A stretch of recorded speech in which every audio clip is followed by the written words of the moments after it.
Wabaddewo okulya n'okkomba Siyaani Pulezidenti Kyagulanyi Ssentamu bw'aleese omubaka Honorable Allan Ssewanyana mu maaso annyonnyole ku bino by'olaba ku sikuriini engeri abasajja gye baakwatibwamu gye baatwalibwa ne baviirako n'omusajja amayiddwa nga Honorable Segenya Muhammad okufa. Ani yali emabega wa bino? Byatandika bitya? Byaggwa bitya? Ebigambo bitiisa. Nze nsimbudde. President, ebintu bino byali Masaka. Masaka wali abakulembeze b'NUP. Naye lwaki ddala bajja ne bakwata ffe ab'Entuuga Kampala. Ekyokubiri nga n'entambula y'enneeyisa y'abakulembeze baffe abamu naddala mu kitundu ekyo teyali nnungi ng'ogyetegereza obulungi nga bw'obigatta n'ogamba nti mukulu walabika waliwo akatagatta bulungi.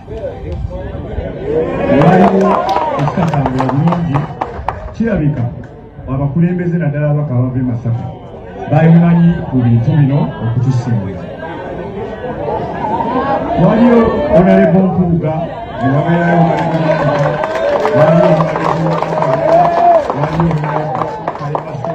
waliyo abaka bala bangi naye ng'okusinga yali atukulembera mu Paalamenti ebiseera ebyo yali Honorable Mathias Mpuuga. I understand. Sibuli omuntu alina alonga gye nnyina. Ndowooza kyayogedde mukitegedde ate ndowooza nekyatayogedde nakyo mukitegedde.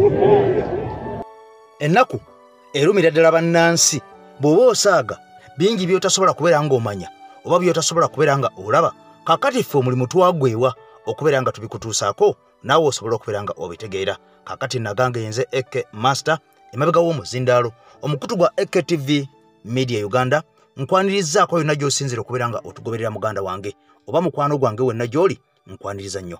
Omulongo wase Omuluutansozi yatambula naffe ku nnamba egy'olaba ku screen era ono yamala ebizibu bya bannayuganda ebya buli ngeri yonna ampuliriza ebigambo bino bitwale nga bikulu. Kaakati nno ampuliriza tusimbudde era nga boolaba akatambi kano nti bannayuganda bangi bazze batuusibwako obuvune obw'enjawulo naye nga babatuusaako obuvune ate bebo bennyini abandibadde bakuuma abantu bano. Kakati ne wenjogerera essaawa zino ampuliriza abasajja bali mu makomera bangi abavundira eyo naye nga bwe babuuza gwe bazza ebyaddaladdala ng'abantu bano oluusi tebalina musango na gumu gwe bazza wabula nga ekibalangwa kuwagira mwami Kyagulanyi, ekibalangwa kuwagira nkyukakyuka, ekibalangwa kuwagira NUP. Kati bino byonna nga bigenda mu maaso amawulire gamaze dda okubeera nga gafuluma era nga galumira ddala Mpuuga nabagamba nti Mpuuga ono musajja musi mulungi n'akamu n'akatono era ng'ono kirumira mpuyi bbiri. Ampuliriza ebigambo by'omusajja ono buli lw'obyogerako tebiggwa malojja. Pulezidenti Kyagulanyi Ssentamu Mitembo yatukakasa n'atugaana okuddamu okwogera ku bitalina makulu tuleme kubeera nga tubiwa amakulu wabula twagamba ebigambo bino tunakoma okubeera nga tusirise ne tubeera nga tetubiwa makulu. Bannayuganda bangi bajja kulowooza nti ebigambo bino bituufu nnyo.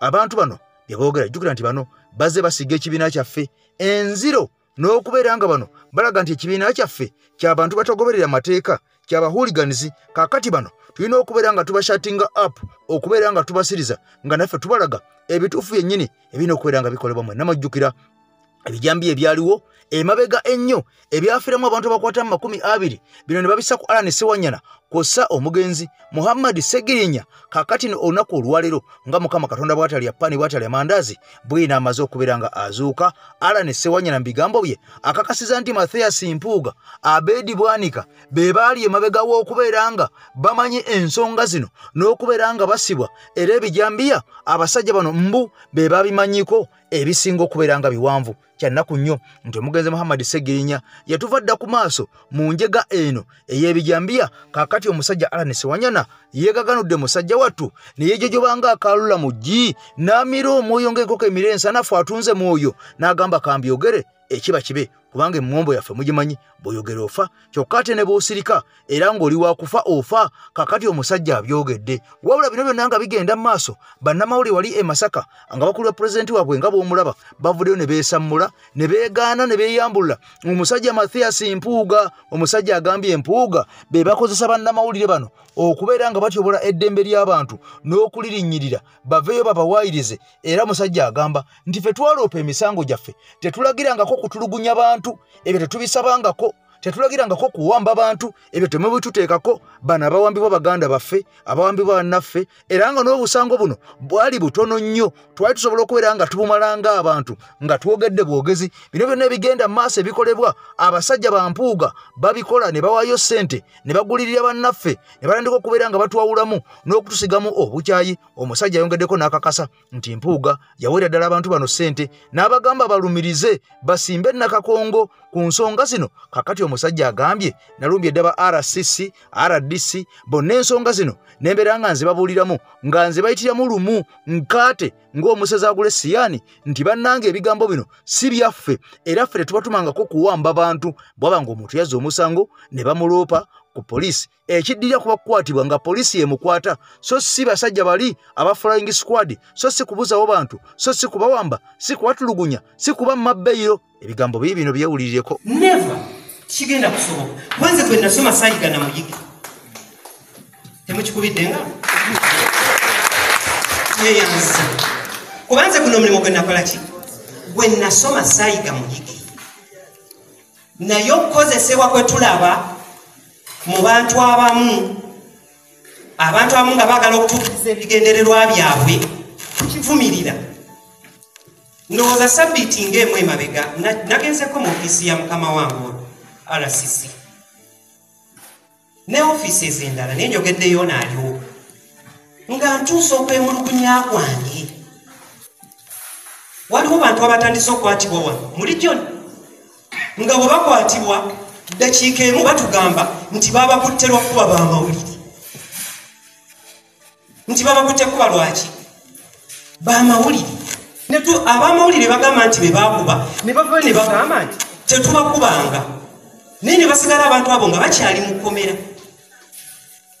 bannange njagala mbabuuza tuba tukyali bamawulire abo abalina okulwanira eddembe ly'abamawulire tuba tukyalabikira mu kifaananyi ekyo kinne kinnyinyi kw'omutima kinnenyamiza era ne ŋŋamba ab'ebitongole by'ebyokwerinda ntuukidde mu ofiisi ez'enjawulo ne mbaga twali tubaddeko mu region eno nga tetukolagana na babitongole bya byakwerinda munsaasire sizze wano gamba nti mbeere soft kiwa nyani munsaasire wema nga nkyusizaamu kumbeera kubanga ndaba omulimu gwaffe mu kukola ki nga gusaanawo bakutta omuntu batugamba nti omuntu ono yakola ki oli agambye nti nze takinkolangako ate asigadde nga musibe ekyo kitunyiika omutima ekyo kitwennyamiza bana byabufuzi abaliwo kakati nno emboozi y'omusajja Mathias Mpuuga nga bwetaggwa malojja kakati nno ebigambo byongedde okubeera nga biranda omusajja owa DP amanyiddwa nga omusajja ono mbidde kakati avuddeyo n'akawaŋŋamula ku musajja ono bengi betuzze nga twogerako ebifaanaganako ng'ebigambo by'omusajja ono bano nga bakakasa nti abantu bano baakola ekibiina kyokka mu kukola ekibiina kino ekya DA oba ekisinde Democratic Alliance tekyakolebwa kulwanyisa mwami Museveni wuliriza ebigambo tuzze tubagamba enkya n'eggulo nti abantu bano baakola ebintu bino nga bazze kulwanyisa National Unity Platform gwe gwali omusingi oba kyekyali ekigenderero ky'abantu bano abantu nga balowooza tusaaga mu busaazi kakati nno omusajja avuddeyo n'akakasa mbidde mu bigambo bye nti bw'abanga mwami Kyagulanyi butereevu nnyo ye yawangula mu Buganda era nga ggwe oli depute we kakati era ng'oyagala enkyukakyuka lwaki ojja okolewo ekibiina ate olwanyise ye mu kifo ky'okuvaayo n'osigala ng'omwegasseeko nga muli kitole ne mulwanyisa omusajja oli n'aviira ddala wano n'agendera ddala wala okusala ensalo ya Uganda ne mumugobaganya ne mumutwalaganya kati bino byonna omusajja abyogedde butereevu nga bwe tuzze nga tubibagamba era nga tubibategeeza nti ba Mpuuga tebakolangako kibiina kino mu mutima mulungi kubeera nga balwanyisa mwami Museveni wabula waaliwo okuwanyisiganya ensimbi mu mikono n'okubeera nga baweebwa conditions okubeera nga ate bennyini be bavaayo basiranye n'okulwanyisa mwami Kyagulanyi kati ebigambo bino bikulu nnyo era ebigambo bino binene ddala nkugambye nti omusajja Mukasa Fred Mbidde avuddeyo n'abyogera wadde ng'ono naye abantu bamukubamu ttooki bagamba naye yandibanga y'omu ku abo abalya kasimbi ak'omusajja oli naye ng'ekisinga obukulu nti ono avaayo oluusi n'ayogera ku nsonga wadde ng'oluusi ate naye afuuka kyesirikidde ng'enkonge ey'omu lusaalu kati ebigambo by'omusajja ono saagala tubibuuse maaso saagala tubeere nga tubisiriikirira wabula kikulu nnyo okubeera nga byonna tubiwulira tubeere nga tubitegeera naawe omanye lwaki ekintu kino kyakolebwa gwalowooza nti kyakolebwa mu mutima mulungi nakulwanyisa mwami Museveni obeere nga ebigambo obyetegerera kennyini Honorable Mbidde kikyolowooza ku mukago gwa oba ku kisinde kya DA aba DA nga bakulembeddwa Honorable Mpuuga bayanjudde ekintu ekipya baasuubiriza nti wano lino lyekkubo kaakati abavuganya ekyokuddamu kirabise ndowooza kye bagezaako okukola ndowooza kupima buwanvu bwa mugga naye nga bakozesezza amagulu abiri ekyokubiri bagenda kusanga obuzibu ng'omuntu yenna kati bw'ayinza okusanga ng'aleese soda omupya kubanga n'abamunywa kwennyini bagamba tajja bulungi mu kkooko anaabuzeemu mu kya kkooko. Ensonga eyokusatu bagenda kusanga obuzibu okunnyonnyola omuntu yenna nti bazze kujjako gavumenti kubanga gavumenti eriko teyawangula mu Buganda kati bo bwe baba bazze kuvuganya ate ng'eyawangula mu Buganda ludda luvuganya ne batakola naye baba kizibu nnyo okukakasa nti bazze ate kujjako oli ataavuganya ataawangula mu Buganda babanga abazze okujjako ate yawangula mu Buganda oba okutemamu obululu era ekyo bwe baba balina okubuuzibwa babuuzibwa who benefits from your conduct ansa eyinza okugwa ate eri tebazze kugatta wabula bazze kujjako ate bavuganya bagenda kujjako abavuganya naye agenda okufunamu ekyo ate yo yabeera yawangula ku luli lwaki nti aba public eri mu kubuuza bibuuzo babuuza bibuuzo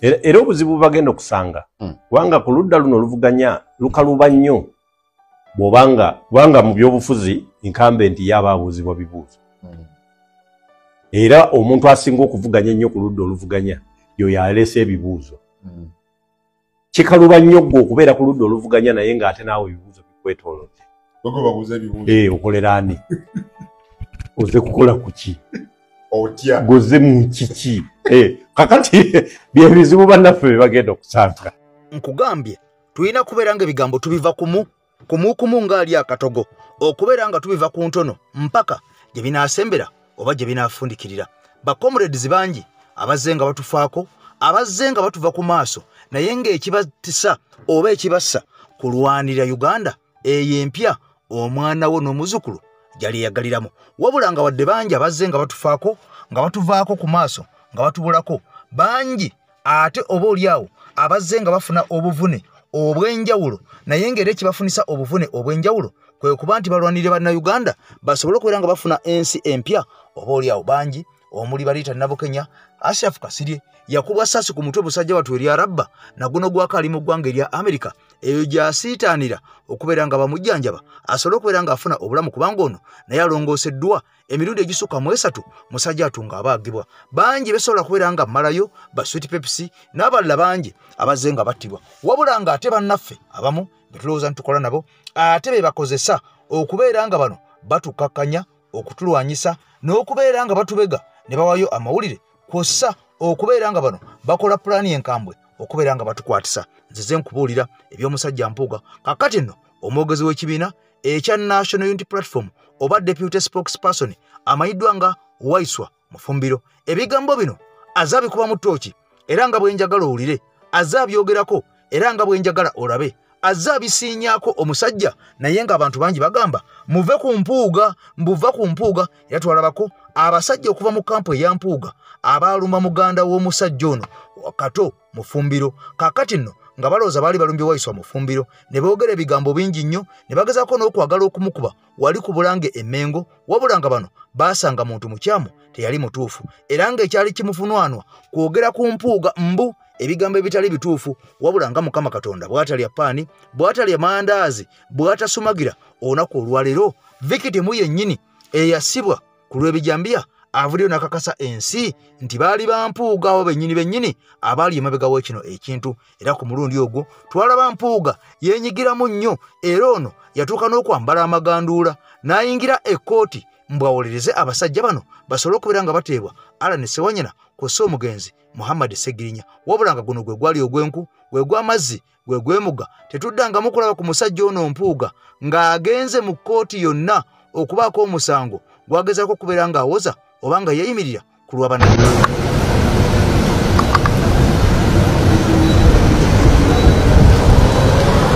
Ekibiina tekigobangako Mwami Mpuuga, nze ndowoozezza nti yabikwata bubi. Ndowooza ekikolwa kye yakola kye kyamukanze nti yagobwa naye tannagobwa mu kibiina. Kibiina kino kya bannamateeka abakukunavu ekimala abamanyi okugagoberera n'okukola ekituufu. Ekibiina kyamusaba ensonga ffe Mpuuga n'ensonga ye ntono nnyo ya miliyoni ebi ze yatwala ku bannayuganda mu nkola y'ekikujjukujju. Yensonga yokka gye tulina naye era tukakasa nti bw'atuukiriza ensonga eno ffe tuli wiiringi okutambula wamu naye mu nsonga y'otereza eggwanga Uganda. Tetusobola gaba kye tutalina.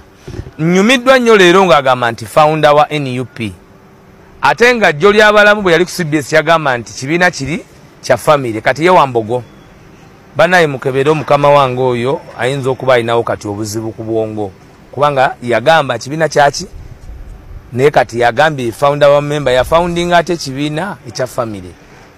Beba abasajja bembadde mulowooza nti bamaanyi naye nga basaazi wa Museveni era mukozi wa Museveni ndowooza kati kubanga ekibiina ekyakuwa obuyinza bw'ogaana okukigondera kitegeeza olina awalalawo gy'amaanyi.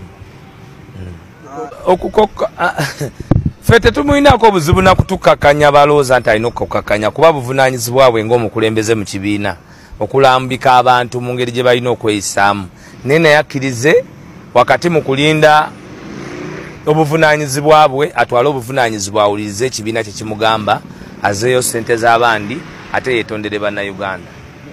Muki Mpuuga tabangako kintu kyonna okuggyako NUP emufudde kyali tabangako kintu kyonna mu kibiina. Nze nali bosi we mu DP ebyaddala yali MP nga nze ndi deputy spokesperson mu kibiina mba bosi we nga bwendi kati naye bwe nali mu NUP mu DP nga talina kifo kyonna wadde ku kyalo n'okumuyingiza mu DP yagira ku mavivi ng'asaba kaadi ya bwa member of parliament era ne tugimuwa. Kakati bw'abanga obwa lopu oba deputy president ekyokubiri babadde bemanyiza opposition ate ffe tukolera yagenda mu buyinza talina experience gy'alina ku opposition kubanga era government evangako ffe obuvunaanyizibwa bwaffe bwakulibalatinga Uganda naye bo basazeewo batule ne Museveni bagabane ebitiribuusa ku lwa bannayuganda. So tumugamba ekintu kimu emiliyoni 5 ze walya zaali ssente nkaafu zizeeyo kirage bannayuganda empisa ze endowooza ye n'entegeera ye ekyo si kyaffe bannayuganda ekyo bamutunuulire kubanga mu lukuŋŋaana olwo lwennyini agambye tebamuyitangako mu lukiiko lwonna alabika ayagala lukiiko lwa muntu tayagala lukiiko lw'abantu. N'ekyokubiri ajje mu lukiiko abagambe ki nti nabba nti nafumita oluwombo lwa bannansi kuba ffe ekibiina yatwetondera era tetumulinaako omusango naye twagala yeetondera abangi be yatuwuddisa nti agenze gamba mukyala we ffe tulinza amale okugamba mukyala we nti yabba 5 n'abaana be mu kiiko mu sitting room ajja agambe bannayuganda ndoza kikyamukalubiriza kyewaka. Mpuuga naddibanga alina n'ebifettefette mu matu kakati okuwulira amazima kigenda kumutwalira ebbanga. Buli lwe tubeera mu mboozi zino oba buli lwe tubeera mu kusoma kuno oba mu kuyiga kuno oba mu kuweereza tuwagala nnyo mukwano gwange obeere ng'ofunamu obeere ng'oyigamu kubanga bingi ebituuka ku bannansi oluusi ebikumiisinga n'obeera nga naawe obimiisinze. Kati omusajja ono amanyiddwa nga Eddie Mutwe okusinziira ku General Muhoozi Kainerugaba yateekawo zi twitters oba tweets ez'enjawulo ezoogera ku musajja ono era mu ngeri yali ejereegerera okulengeza n'okukudaala nti yeye Almighty oba yennyini ye muyinza wa buli kantu yali waggulu wa buli kimu. Omusajja ono General Muhoozi Kainerugaba ono nga yeerabidde nti essaawa zino okubeera jeno okubeera nga gwe Ssaabaduumizi w'amagye si yasoose mu ggwanga Uganda ate era si yagenda okusembayo okukozesa obubi obuyinza mu Uganda si yasoose. Ampuliriza abasajja bakozesa dda bubi ofiisi zaabwe ez'okubeera ba commander in chief oba ez'okubeera aba CDF. Kakati nno omusajja yawandiisa ebigambo bingi nnyo era nga bw'olaba awo Edi Mutwe yamukwatanga nsenene, Edi Mutwe bamujjako ebirevu, Edi Mutwe ali mu kuyiga Lunyankole, Edi Mutwe tugenda kumulawa n'ebigambo ebirala bingi nnyo.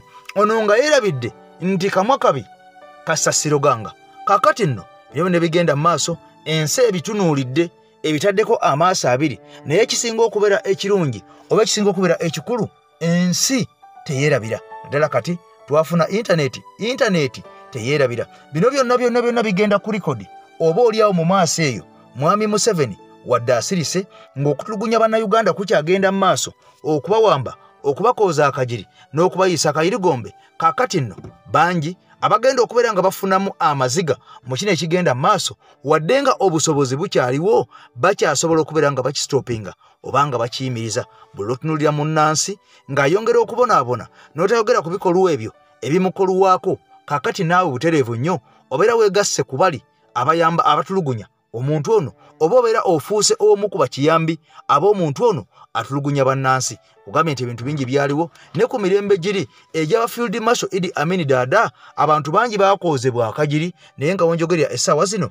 abasajja abaali mu buyinza essaawa zino ne bw'obanoonya tosobola kubeera ng'obalabako, bonna baabula dda, baggwawo dda, nga ne mukama waabwe eyakolera Uganda ebintu ebirungi ebingi, wadde nga naye embu yalinamu okutulugunya bannayuganda, musajja wattu yafa dda nga n'amagumba ennyama yaggwa dda ku magumba. Kakati nno zino tweets zolaba za musajja Ogyeno Muhoozi Kainerugaba, zonna nga tweets zino zikudaala, zirengejja, zirengezza, n'okubeera nga ziweebuula, n'okubeera nga ziraga nti omusajja ono ye Almighty, oba ye nannyini buli kantu, oba ye muyinza wa buli kantu, yali waggulu. Naye nga buno obukya buziba abaganda baagera, njagala onneegatteko oli ebigambo bino bw'otafunamu gw'omanyi bw'olifa.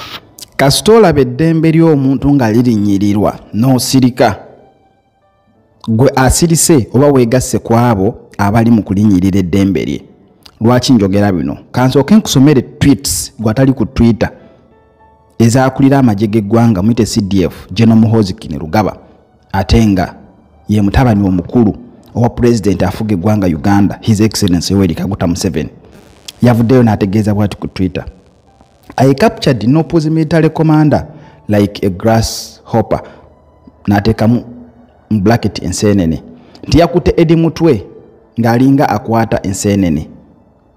N'ayongerayo n'agamba ng'ensi yonna kunoonya Edi Mutwe, n'agamba he is in my basement learning Lunyankole, you are next. Ng'ategeeza His Excellency Bobi Wine nti gwaddako. N'ayongerayo n'agamba Edi Mutwe started crying as soon as boys grabbed him. His Lunyankole is improving these days. N'addamu ekigambo his Lunyankole is improving these days. Kikulu nnyo. N'ayongerayo n'agamba nti I don't understand. Kabobi accepted my challenge. Now I'm practicing on his called military commander, using him as a punching bag. Tobudde buno ali mukola practice, naye nga gwakozesanga ensawo y'okukubamuko ye Edi Mutwe. Ebigambo ebyo byogerwa active military officer ali ku lanka ey'oku ntikko akulira amagye g'eggwanga Uganda, nga taata we ye mukulembeze w'eggwanga, yatweetinga ebigambo ebyo. Kale n'oba ng'owagira NRM obudde buno waali badde oli mu nnyiike n'ogamba ensi gye tugenda okugendamu yeeri etya, kubanga humanity yeetaagisa mu mbeera yonna. Bino ebiri mu kukolebwa ne rigimu ezaasooka ze baagamba nti zaalimbiza abadikiteeta eza Idi Amin teyakola bino, nti omuntu ali mu basement oli mukozesa nga patching bag. Abaka ba parliament kati mulaze nti muli puppets. N'otunuulira abantu abakulu mu government, nze sikyanenya na Ogyeno Muhoozi Kainerugaba awandiika bino n'amuwandiikira, wabula nnenya ate abakuba mu ngalo, kubanga bw'olaba ebigambo nga bino ebiri mu kuyita ku Twitter yakulira amagye abali mu government abasinga obungi mwali badde mu resigns nga mugamba something is going wrong, oba ne mukoolinga taata ne mugamba omwana gwe ow'obuyinza kisusse, naye mwenna musirise kasita tekiri ku nze, kijja Babesigye edda nga bakyalina omukulu tebaamanya nti balivaayo obudde buno ali luzira gy'apokyeza. Kati naawe ali mu kuteetera n'omukulu nga bino obiraba biri no mu tuuti ezigenda mu maaso ezirimu n'okusosola mu mawanga nti Runyankole is improving.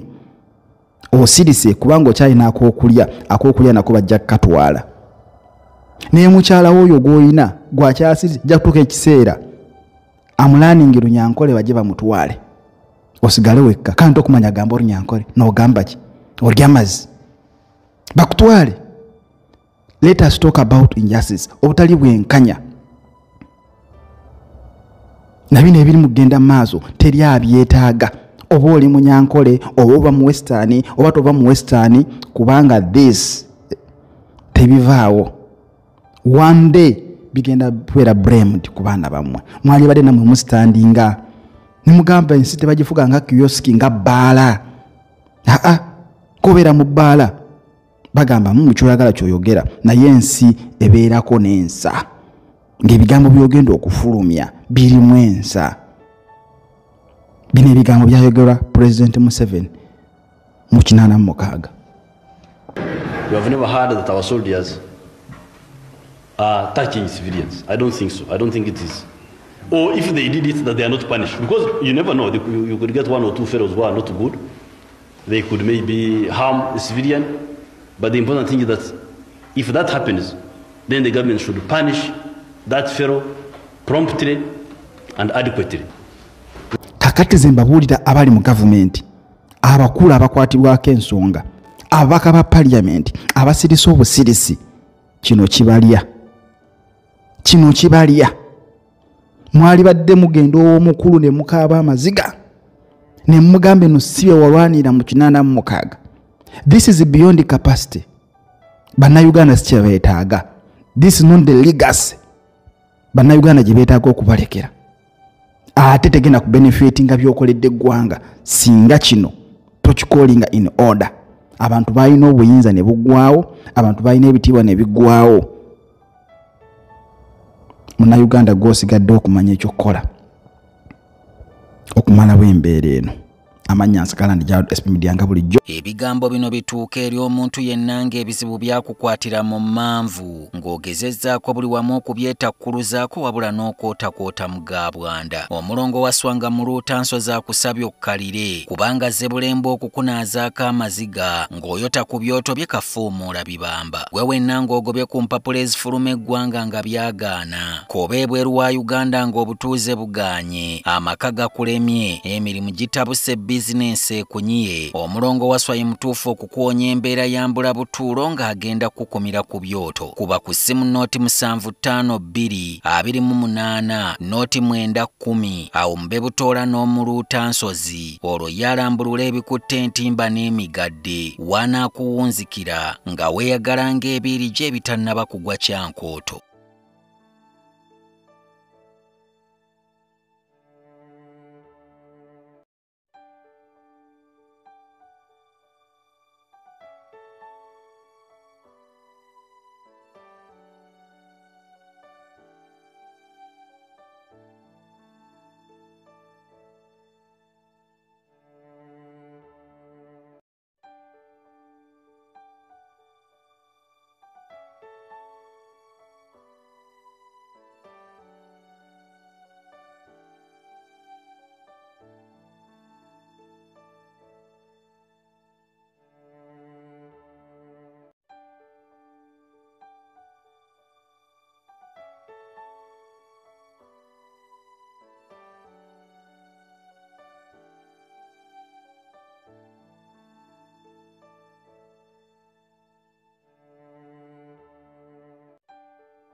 Banti ne TV ze Uganda zitandise okutambulira ku birooto byange nga zijja wano ku app kuno ne zijjako ebirooto mu ngeri esiriwaza banna Uganda then gwashiyalinga video yange tokowa nawe following ebirooto byange munnange tokowa nkusaba obeera okoze kikyamu nnyo okwata ekirooto bwe kiti uti omuntu akiroota n'akikunyumiza wiiki namba then ne TV ze Uganda ne zikikuba wotakishyalingako na munno munnange oba olidde mu nsi y'olukwe okitegedde ekintu kino bano nabagamba mugwe mudiringa naye temumumanyi okitegera temumumanyi gwe nakugamba omulimu gwo kunyambako kubishalinga olaba TV bwe Uganda luli nabagamba bantagingire video yatambula bulungi kati boye bakireese okukiraga munna Uganda bakugambye nti Rwanda ne Congo bagenda kusayininga historical agreement ndoza mulaba always Museveni bwati wabadakola ebintu Museveni ekibadde kimuyimirizaawo ze foreign policy zino naye nga akweka bannansi information najja nakulaga nti ye wakitalo nnyo w'amaanyi nnyo atwala amaje mu Congo takulaga ani agayise akugamba atugenze kunoonya ADF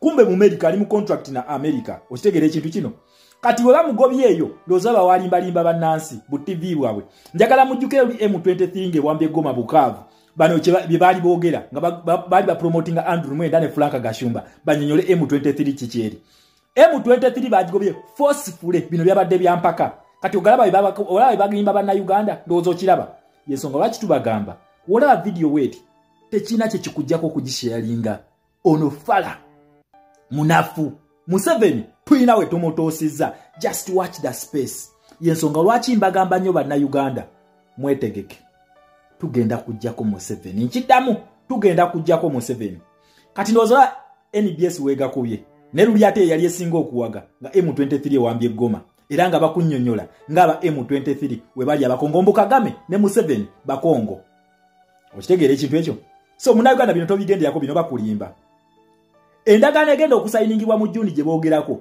beba M23 abakongo amudi group zonna ezibadde ez'abakongo zigenda kwegatta ne gavumenti mu Juni era endagaano eno delegation okuva mu M23 egenda kubeera mu ggwanga lyaki egenda kubeera mu ggwanga lya United States of America gye bagenda okubeera ne Kagame agenda kubeerayo kubanga yabadde M23 ne Tshisekedi agenda kubeerayo bagenda kukola endagaano abakongo bonna obubinja bugenda kwegatta mu gavumenti wabule n'endagaano yo nagibalaga dda byaggwadde no video nagibakolera dda n'enjibalaga ono Minister of Foreign Affairs wa Congo then ne Foreign Minister wa Rwanda nga basayininga endagaano nti Kagame ajja amajege mu ggwanga lyaki lya Congo kati baba siriwaza then gwatashiyalinga ku birooto byange gwalidde mu nsi yo gwe muna Uganda nakugamba nabagamba ekintu kino revolution eno mugiraba revolution eno nnene ne revolution eno eri mu bintu bibiri muina visible revolution je mulabako n'amaaso gammwe bwe muti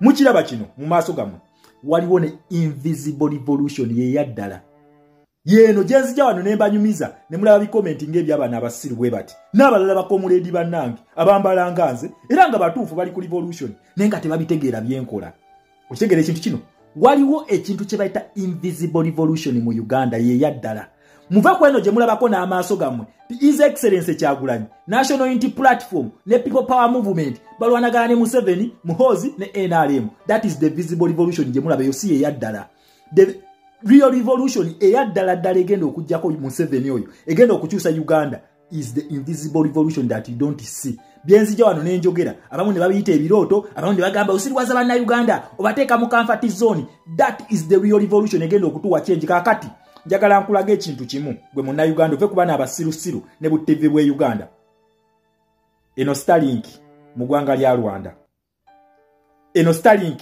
yalonchinze mu ggwanga lya Congo ogiraba nabagambye Uganda Congo ne Tanzania be baddako Congo etusooseeyo eronchinze Starlink ndoza naku 2 emabega oshegera eno Starlink Kenya eno Starlink South Sudan eno Starlink Uganda okirabye ndowooza obiraba what is there in common Starlink naye Starlink eno yani ya Elon Musk yali campaigning manager ba yali omugago bafanda wa campaign za Donald Trump onakuwali president wa United States of America nabagamba ekyaleta Trump kumaliriza lutalo lwe bayita de-dollarization ayino kwata zonna Democrat states zonna ezibadde mu American foreign policy okubalaga nti America ye nannyini nseno yafuga buli ali mu police nga walya ku ssente ze tosobola kumukula wakiri akuba n'akuleka ku ttaka.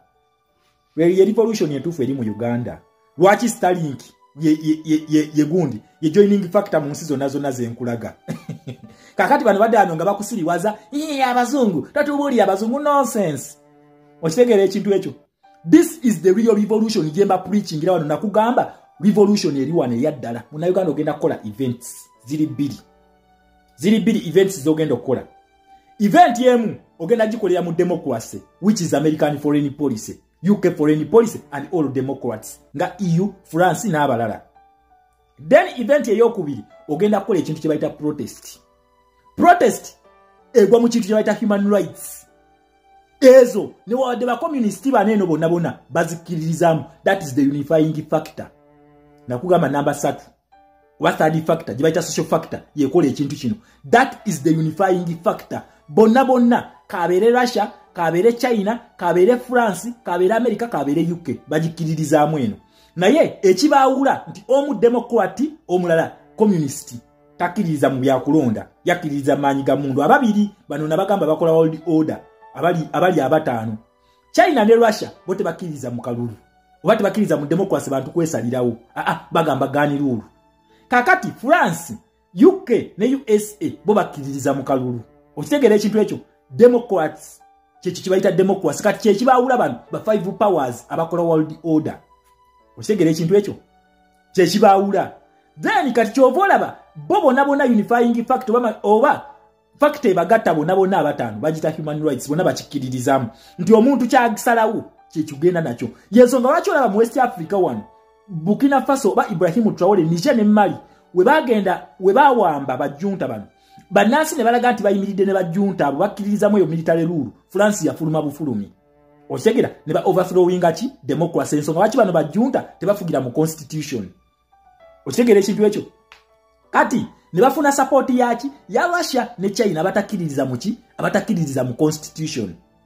Kati bwe kijeno ku ba democrats kike mukola bannansi olunaku olwali ekiri mu Uganda ye Museveni twagala kujjako dictator oli Museveni tetwagala military rule. Kati ffe senga tugenda mu kalulu ne tumukamukuba ne tutula butuuzi Museveni na taking over kitegeeza ffe bannansi tukiriziganyiza nani ne munnamaje. Naye senga tusituka ne tugamba nedda baba tuviire togenda kutufuga kitegeeza tuganye gani rule. Kati Russia ne China they just have to step back. Na kugamba policies zino tulino zetegereze nnyo. Okitegeera ekintu ekyo kugambye banabamba democrats abalaba communist naye ekibagatta ye human rights bonna abataano. Kati Russia ne China tebasobola kujja bakube bannansi ba Uganda tekisoboka. They just have to stand back. Then kati zinensi ezikiririza mu democracy zino okujja kusaidi yaki y'abanna Uganda lwe lyo lukungana lwe nabagamba olwa sas eyo gundi eyo summit is excellence Kyagulanyi yasembayo kukola ki okugendamu yaba democrats. Kati ba democrats bonna mu nsi balina okujja bayiriye ne bani ne banna Uganda nabagamba luno olutalo lunene oyo Kizemba byayingiramu tabitegeera. Just watch the space.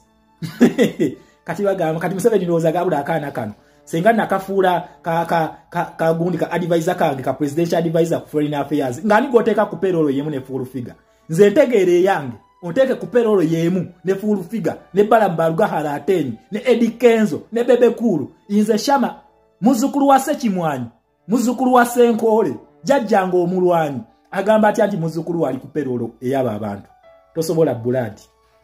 So ndoza muna Uganda okitegedde bino kati Museveni byalimu okubekyangirako byabalaga mutabani we mbwa kitalo nnyo nabagambe just watch the space tunuulya protest vote tugenda kumukuba akalulu either agenda kuwanika oba ba democrats bonna balina okuyunitinga behind people power movement tugenda ku overthrowing Museveni. Ekyo nkibabuulira ate mugenda kukirabako kubanga tusemberedde. Yensonga lwaki Starlink ogiraba emaze okusalako region yonna Starlink esazeeko region. Okitegeera kuba nakugambye Omumerika ye ayagala kusimbula mu East Africa awambe Africa yonna ate nga agenda kikola kubanga policies ze ziri favorable than eza China ne Russia bali mu West Africa gye bagala okusimbula yo gye bajja okubeera paka wateri agenda kukiriza mu policies zine zinyigiriza abantu ani goteeka kugaanira ulu. Ibrahim Traore yatandise okutta abantu abantu b'omu Burkina Faso, there is a silent genocide going on in Burkina